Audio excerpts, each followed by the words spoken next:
Hi, I'm Zeke with the Eastside Church of Christ in Baytown, Texas, and this is our Eastside 5 by 5 by 5 Bible reading for the week of June 27th through July 3rd, 2021. We'll be in the book of 1 Timothy, the first 5 chapters of it this week. So let's talk about it.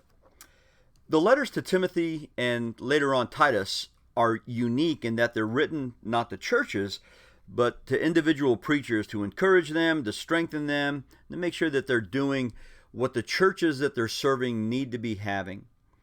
1 Timothy 1 begins with Paul's mission for Timothy to silence false teaching so that the gospel might produce its fruit of truth and love. Paul reminds Timothy of his own turnaround from persecution to teacher, from persecutor to preacher, and he expresses his thanks to God for God's patience and for the opportunity to allow Paul to spread his word. He reminds his younger protege to continue in faithfulness by bearing in mind those whose faith had suffered.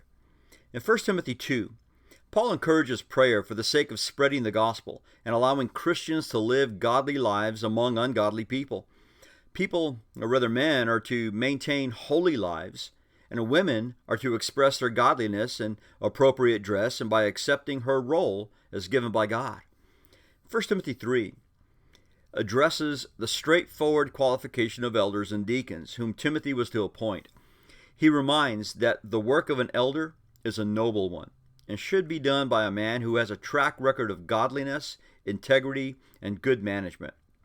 Likewise, deacons are to be godly and self-controlled.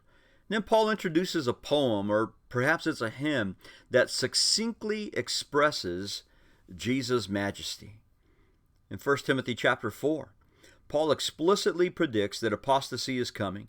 It will be introduced by hypocrites who spread false teaching throughout the church. The source of such teaching is demonic, the teachers are morally corrupt, and the teachings oppose that which God has given his people to bless them. Timothy could fight untruth with truth by constantly teaching the church to exercise spiritual discipline. Paul exhorts Timothy to be as effective as possible despite his youth, and to be an example of all that is good and godly. He sums it up by admonishing Timothy to watch his life and doctrine. In 1 Timothy chapter 5, Paul moves into some practical aspects of local church life, such as the caring of widows from the local treasury. Of course, relatives who will exercise their family responsibility is important, but sometimes churches must step in to help a needy and pious widow. Younger widows, he said, should seek a husband so as not to strain the church's resources. In addition, Paul says that elders can be supported financially for their work, but those who sin should be dealt with appropriately.